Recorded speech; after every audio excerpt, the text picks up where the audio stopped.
Yo, welcome back guys, another video with Mac Jr. and Son. This is MX Chino. I haven't been on my vlogging lately, so I had to today. I haven't been feeling well guys. It's been a month, but we are back at it again. I just haven't had posted anything. I felt like I was losing something in me, but I gotta keep going because I know there's people out here that really love what I do. I have a lot to show you guys and a lot to share with you guys. It's been a ride with the V's lately, with the Cooper and the Jeep. I'm really excited because over the time that we haven't been recording, I have been putting hands on it, and I wanted to really show you guys, but I didn't really. I felt so lazy like trying to record everything. This video I wanted to show you guys today. I was working on the Cooper guys. The Cooper has been sat for like a while. As you can see, I'm outside right now. The sweeper comes by, so it's just been sitting here, and I just have to move it with the jump starter because it does not hold charge. And not only that, it had a bad freaking idle. 2 days ago I decided to open up the coupe, right, dismantle it or whatever. Turns out one of the sensors was disconnected, like just the sensor, one of the sensors was disconnected. I just came back from the shop, so I'm like, how it has a bad idle already? It's just crazy how one small thing could just like mess up with the whole car. I don't got my mic like usual guys, so it's kind of like fuzzy right now, but if I had my headphones and my mic, it would have been cool. You guys could have heard me better. I guess I'll show you guys what I did to find out what was wrong. This is gonna be like a how-to video, like how to diagnose your car, and we're gonna start with the Mini Cooper. First off, sometimes you gotta understand that there's limits to knowing how to fix your own car, because if you're a person that knows about cars and stuff, then fine, you know your extent. But if you're a person that don't, then I suggest that you get a little bit more understanding about a car's technology, right? So what I mean by that is that you're gonna have to, like, a lot of people get OBD scanners, these plug-in scanners, the $20 ones, and the tablet ones, and they think that they just gonna solve their issue, especially these $20. They're not gonna tell you the issue. People be like, oh yeah, it says that it's the fan, it's not working, or this thing, it's not getting the right voltage. But that's like most of the time people end up relying on what that one code is, and they change that part, and it ends up not even being that part.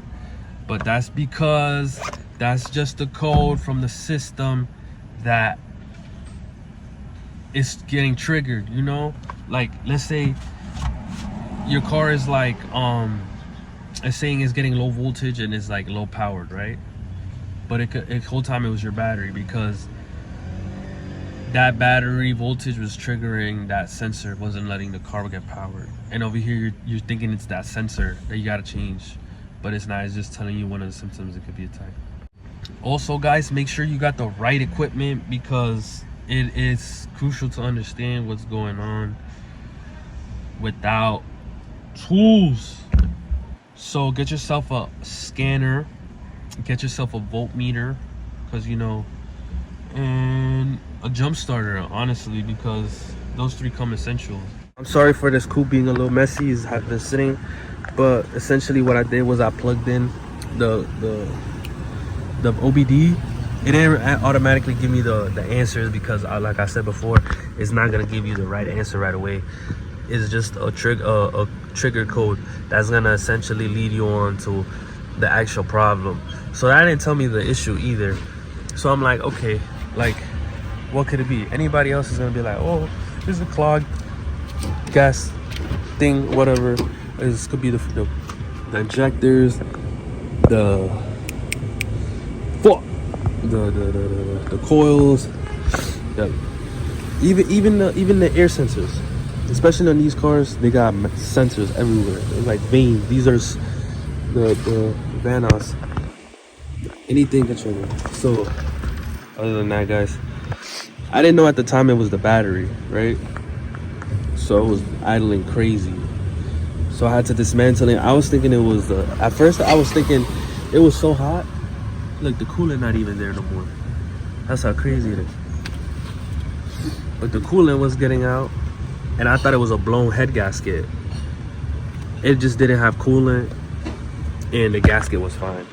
So I'd start tearing everything down, trying to find the head gasket, trying to get to the head. And then I find that the map sensor in the back, I don't know if you can see it from here, map sensor in the back was disconnected. So what essentially that does is one of these air sensors go bad, it messes up with the ratio of the combustion. This is essentially what anything else that has to do with combustions, like coils and anything like that. But once I connected it, it worked. You gotta make sure everything's connected. I literally just got it back from the shop, so it could have been them trying to mess with the car so I could come back. But it could be like small details. And after that, I checked the back to the OBD, and those codes were gone, but it was getting low voltage still. So I'm like, what does it mean? And I bumped into those codes before with the Jeep. The Jeep is all the way down there, and it was a battery. This is the battery. So like basically when you don't have the right battery ampage, everything gets messed up. Everything seems the same. Every symptom seems the same, but it's not. So turns out I had to use the voltmeter, check the battery. Car was fine. It's charging. It stays on because it's using the alternator, but the battery was not holding charge. So at the end of the day, it was the battery that was messed up, and we just gonna have to get a new battery, guys. Look at that little Jeep over there. I've had put a little work into the Jeep, but that's a video for next time. Today we're gonna focus on this beautiful coupe that's been sitting for a while. The one and only legendary Mr. Dragon Bolas. I just need to find where this coolant is going, because it's crazy how it's just, I know I lost coolant over time, but I really don't know where it went. It's not out here. If anybody knows, please let me know. Probably just need to add a little bit more coolant. Small engine, but it takes a lot. It has a lot of hoses on it. It's essentially how you check your car, basically. It just takes three stuff. Now you can't rely on a computer most of the time. Think about the people back in the day. You think they had like the OBD like that to tell them what it was? No. And now with the new cars having sensors everywhere, even up the butt, you know how crazy that is? You gotta make sure in these new cars, I would say like three things. You gotta inspect thoroughly, like make sure everything is good connected, because you don't know what's disconnected. One small disconnection from these new cars and the whole car is acting up. So you gotta check the connections, wiring, all of that, right? Two is your tools. You're gonna rely on your tools. Your tools are gonna help you get to where you want to. So like I said, you want to get an OBD, but if you got that cash to get a tablet, that's gonna be even better. Especially with these cars, the newer cars with the advanced computers, you're gonna need an advanced computer for that. Because with the OBD, there's gonna be like limits to how much you're gonna like know what's going on with these cars. And then last but not least, the third one, just understand how a car works. You know what I'm saying? Like understand how technology works overall. Like don't just stay in just car. Be like, oh, like everybody thinks about a car and then just separates it from like technology out there. Technology made cars. We made cars. That's technology. Tools, that's technology. Understand technology. I just made this short video for you guys to let you guys know that I'm still out here. You could guys find my Instagram so you guys can see what I'm doing. YouTube is more like a foundation, so it's like I'll have to make big projects to be honest, and you guys will see me more. But that's what I'm gonna give you guys now that I have these little projects coming on with the cars. I don't just stay in cars, you guys know that. We do other projects too, and we're gonna be focusing on other stuff too. And thank you guys for supporting me again. We reached 100 followers. Oh yeah, I was gonna mention that 100 followers, guys. We had 101 before, but that 101 left. Like, he's unsubscribed. You a hater, bro. Watch when we reach 200, bro. But everything else, thank you guys for supporting me. When I first looked at my page, I was like, yo, I can't believe people really be looking at me, following me, listening to what I be saying. So I know I have to put up with it. Man, you guys don't understand. Oh, and the Jeep too, bro. Like, that's another video. Now that it's up and running perfectly fine, it just needs a little touch up. Like, you know, like those Jeeps got the hydraulic fans. It needs one of those, but other than that, it works well. It was having some bad idle, and then the 4x4 would activate. So I got that covered up already, guys. So you know, I'll be on the streets already moving. I need some more. Oh, too.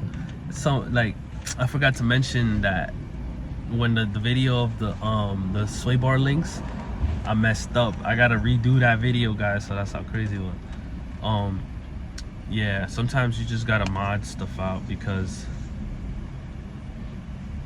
yeah, you just sometimes you just gotta change your car, guys, to make it last longer. Sometimes you gotta do your own touch-ups, you know. But other than that, you take care of your car, it's gonna take care of you. And that's all. Just take care of its oil, give it its gas, keep it clean, love it, and it's gonna love you back, I promise you. Out to work too, guys.